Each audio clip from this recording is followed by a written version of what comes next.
दोस्तों नमस्कार, आप सभी का स्वागत है। आज की इस वीडियो में आप सबको पता होगा 4 जनवरी 2025 को आयोग में एक बड़ी बैठक थी, जिसका निष्कर्ष क्या निकला है आज के समाचार पत्रों में उससे संबंधित खबरें प्रकाशित की गई हैं। आइए देखते हैं।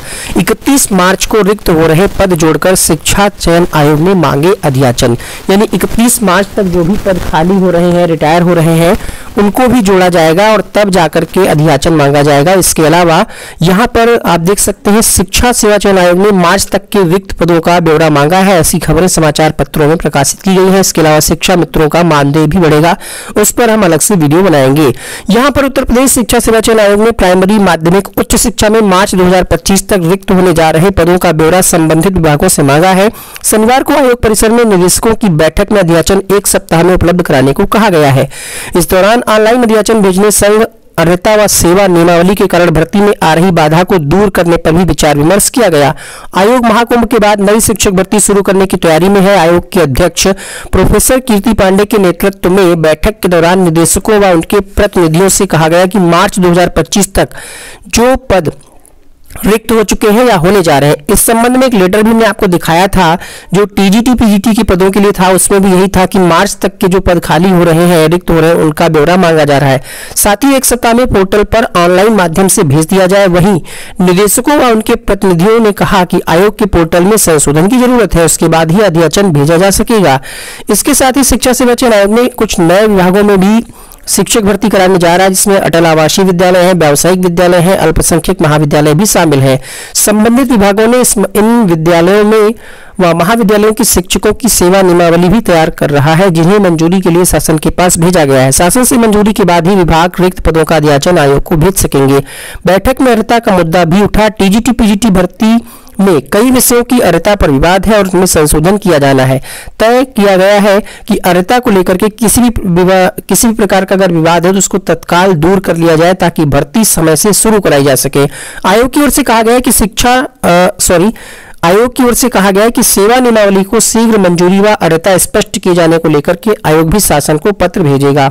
आयोग के निदेशकों व उनके प्रतिनिधियों को 1 सप्ताह के भीतर अध्याचन भेजने के लिए कहा, लेकिन पोर्टल में संशोधन, सेवा नियमावली को मंजूरी व अर्हता से संबंधित मामलों का निस्तारण होने तक विभागों के लिए अध्याचन भेज पाना मुश्किल होगा।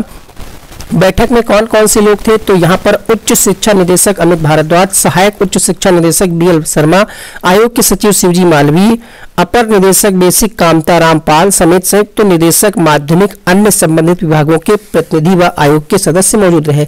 अधिवक्ताओं की भी बैठक थी, लेकिन उसको स्थगित कर दिया गया था। उत्तर प्रदेश शिक्षा सेवा चयन आयोग में शनिवार को आयोग के पैनल में शामिल अधिवक्ताओं की भी बैठक थी, जिसमें लंबित मुकदमों के निस्तारण पर चर्चा की जानी थी।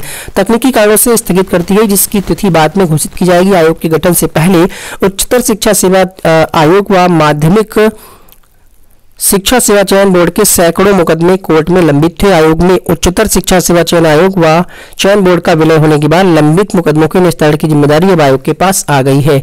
अध्याचन के लिए पोर्टल में संशोधन करना पड़ेगा, ऐसा कहना है उच्च शिक्षा निदेशक डॉक्टर बीएल शर्मा का। शिक्षा सेवा चयन आयोग ने उत्तर प्रदेश लोक सेवा आयोग के प्रारूप के आधार पर पोर्टल तैयार कराया है, जबकि दोनों संस्थाओं की भर्ती प्रक्रिया में काफी अंतर है। चीज इनको पहले पता होनी चाहिए थी कि ऐसा पोर्टल क्यों तैयार कराया गया, लेकिन वही है कि ना मीडिया सवाल करता है ना ये लोग जवाब देते हैं। जबकि दोनों संस्थाओं की भर्ती प्रक्रिया में काफी अंतर है। लोक सेवा आयोग की भर्तियों में यूपी का एक कैडर होता है, जबकि एडेड कॉलेजों में अलग अलग कैडर होता है। रोस्टर में भी अंतर है। ऐसे में पोर्टल में संशोधन की आवश्यकता है। उन्होंने इन कमियों को नोट करा दिया है। शिक्षा सेवा चयन आयोग एनआईसी के माध्यम से आवश्यक संशोधन कराएगा। इसके बाद निदेशालय की ओर से आयोग को पोर्टल पर ऑनलाइन अध्याचन भेजा जाएगा। देखिए, अब जो लोग कमेंट में कह रहे थे योगी भर्ती नहीं देगा, इस सरकार में भर्ती नहीं आएगी, ठीक है, अब उनको हम क्या कहें, उनको हम कुछ गलत नहीं कहेंगे, लेकिन भर्ती इसी सरकार में आएगी और 2027 से पहले हर हाल में आएगी, 500% आएगी। अभी भी जिसको यकीन ना हो, अभी भी जिसको लगता हो कि इस सरकार में भर्ती नहीं आएगी, पढ़ाई छोड़ दे, और जिसको लगता है कि हाँ भर्ती आएगी, प्लीज अभी से जुट जाइए, क्योंकि पदों की संख्या बहुत ज्यादा नहीं होने वाली, 50,000 के आसपास ही रहेगी। ऐसे में अगर आप थोड़ा सा भी चूके, 1 नंबर से भी चूके, आधे नंबर से भी चूके, तो फिर पछताने के अलावा कुछ और नहीं होगा।